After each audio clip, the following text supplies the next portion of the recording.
Hi and welcome to my OCR A-Level Biology revision session with me, Christine. So today's lesson I want to look at the structure and roles of your synapses in neurotransmission.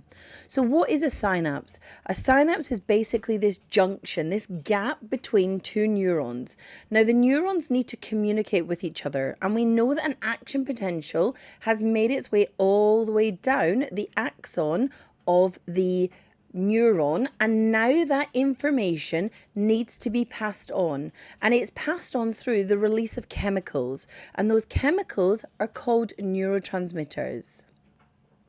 A cholinergic synapse uses neurotransmitters called acetylcholine. So the acetylcholine molecule is the one which is released, and it is released in the neurons, which are commonly found in your central nervous system and at neuromuscular junctions. So the motor neuron leading to the effector, which is your muscles. I'll do a whole other video on the neuromuscular junction later on.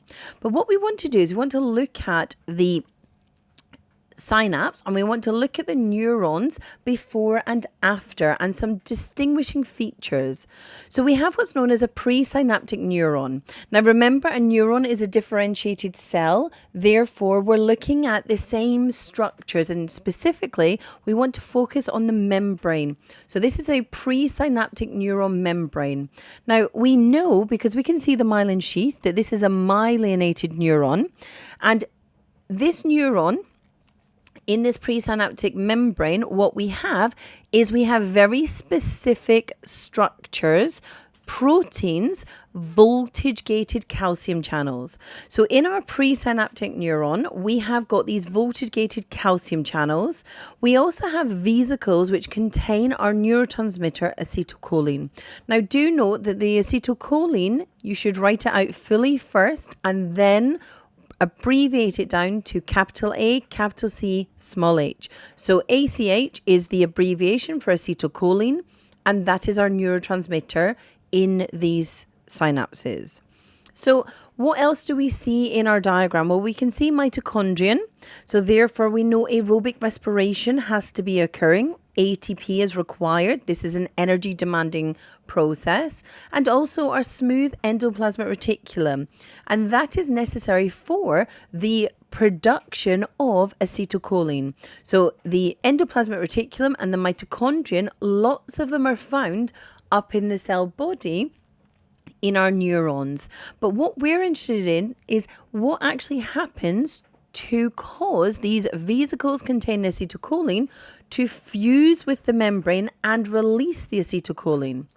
Well, when they release the acetylcholine, it's going to go to what's known as the postsynaptic neuron, the membrane that is on the neuron, which is on the other side. So we're actually talking about the dendrite of a postsynaptic neuron here, and what we're interested in knowing is that there is a synaptic cleft, a very small gap, which is called the synaptic cleft.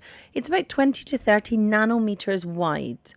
And what we also have is sodium channels with receptors for acetylcholine. So one of the things they may do in the exam is they may give you an electron micrograph and ask you to identify where the presynaptic neuron is or where the postsynaptic neuron is. So it's very clear to see here that our presynaptic neuron is before the synapse, because that's where our vesicles are. How can we see that? We can see the membranes. We can see those vesicles, and we can therefore assume that the neurotransmitter is being held inside those vesicles. And then we have our gap, and we can see our postsynaptic membrane on the other side. So that's one of the things that they could ask, linking to Module 2 with this topic area. So let's actually look at how the neurotransmitter is released then. Well, the first thing we need to understand is that the presynaptic membrane will be depolarized. Remember, the action potential is making its way all the way down, is being propagated down through the neuron. So therefore, the presynaptic membrane, the membrane at the synaptic bulb, is going to be depolarized. That is going to cause voltage-gated calcium channels to open. Remember, they're voltage-gated. They open when a specific voltage has been reached. What will happen? Well, calcium will now be able to diffuse in through these open channels. As the calcium moves in, that's going to cause the vesicles containing acetylcholine to move towards the membrane and fuse, causing exocytosis. Well, acetylcholine diffuses across the synaptic cleft and it goes down that concentration gradient. So the minute it's been released, it will then diffuse across that cleft. So let's just remind ourselves, though, about the secretion of acetylcholine. We have it contained within a vesicle which is made up of a phospholipid bilayer.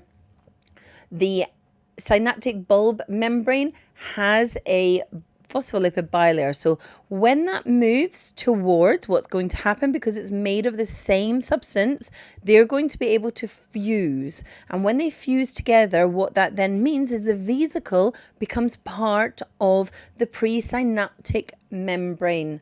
So you have the exocytosis occurring, the releasing of the neurotransmitter, because we have a vesicle, a biological membrane, which is the same material, the phospholipid bilayer, so it can fuse with that presynaptic neuron membrane. Well, the other thing to remember is the ATP is needed to move the vesicles along the cytoskeleton towards the membrane. So therefore, that mitochondrion is important for aerobic respiration, that production of ATP. So what happens when that neurotransmitter is released then? That's going to diffuse across the synaptic cleft and it will then bind to receptors on the postsynaptic neuron. Now that causes these sodium channels to open. So we can see quite clearly when there's no sodium, when there's no neurotransmitter, the sodium channels are closed. When there is a neurotransmitter bound to the receptor, the sodium channel opens. Sodium will then flood into the neuron, which will depolarize the membrane. It will reach the threshold value and that will trigger an action potential to continue down that next neuron, whichever one it is. So we have the action potentials made its way down the presynaptic neuron. It has therefore activated my voltage-gated calcium channels. My neurotransmitter has been released.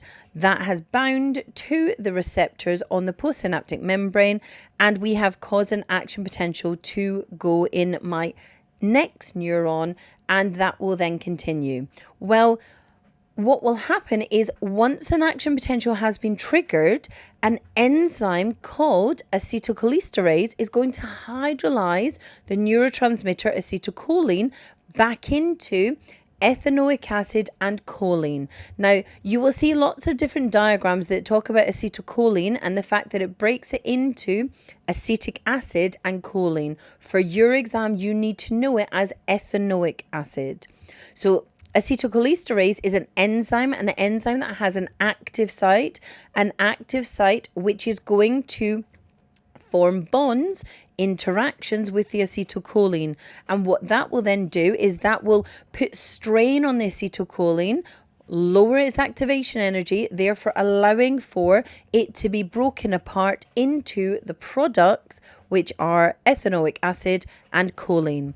So when the acetylcholine is no longer attached to the receptor, that is then going to cause the sodium channels to close. So the membrane of the postsynaptic neuron can now return to its resting potential in anticipation of the next signal to come. Well, choline that was broken down is then taken back into the presynaptic neuron through the choline channels so that more acetylcholine can be made. So the whole point is that we are releasing the chemical so that we can signal to the next cell. We are communicating to the next cell to pass on the information, but then we need to break it down and return it so that it can be made into more signals to be sent. So these are chemical signals in the form of acetylcholine. So what's the roles of the synapses then? Well, there's lots of different roles. One of them is that it's unidirectional.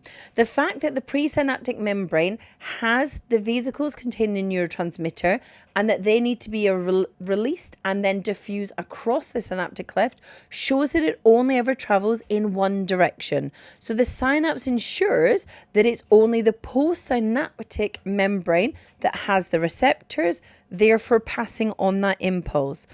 The other thing is called signal distribution, where you can have a single stimulus causing multiple responses or multiple stimuli resulting in a single response. So it's important that we understand how this all works.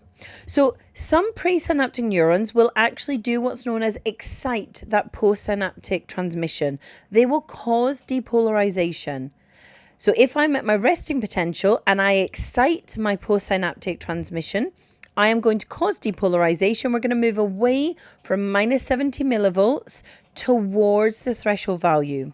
Well, there are others which are going to inhibit. Now, when they inhibit the postsynaptic transmission, what they do is they actually cause hyperpolarization, taking us more negative away from minus 70 millivolts. So it really depends how these neurotransmitters, when they're released, interact and what that does to the message that's passed on to the next neuron. So what you actually get is what's known as a net effect of these signals, and they're normally a summative. Now, this summation that's going to occur can either be a spatial summation or temporal. So if I have my neurotransmitter released, which is A, and a neurotransmitter B being released, if those two are released at exactly the same time, what will happen is they will actually cancel each other out. But if I have two excitatory neurotransmitters that are released, i.e. A and C, they will both be released, and what that will do is that will take me over the threshold value, therefore causing an action potential to occur. So this is a way in which the synapses can actually filter out low-level stimuli, in the fact that if there's not enough of a signal, if it doesn't reach the threshold value, the action potential is not triggered. So what you need to know about spatial summation then is the effect of multiple presynaptic neurons releasing their neurotransmitters that have an effect on that postsynaptic neuron. So I have neurotransmitter A, so that is the presynaptic neuron A. I have the presynaptic neuron B. I have the presynaptic neuron C. If I have presynaptic neuron A and C both release their neurotransmitters at the same time, those being added together will result in the reaching of the threshold value and an action potential being passed on down my second neuron. That is spatial summation. Multiple presynaptic neurons releasing their neurotransmitters. If I have presynaptic neuron A and presynaptic neuron B, and they both release at the same time, I don't reach my threshold value, but it's still spatial summation because it's multiple presynaptic neurons releasing their neurotransmitter, but the effect on the postsynaptic neuron is actually keeping it at minus 70 millivolts because it's counteracting each other. So what is temporal then? So let's say we've got our excitatory transmission, our neurotransmitter acetylcholine.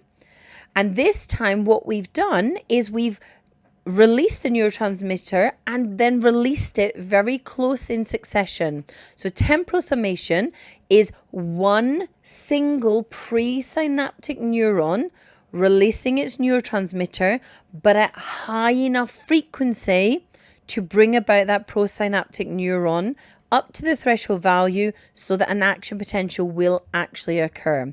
So spatial summation, multiple presynaptic neurons.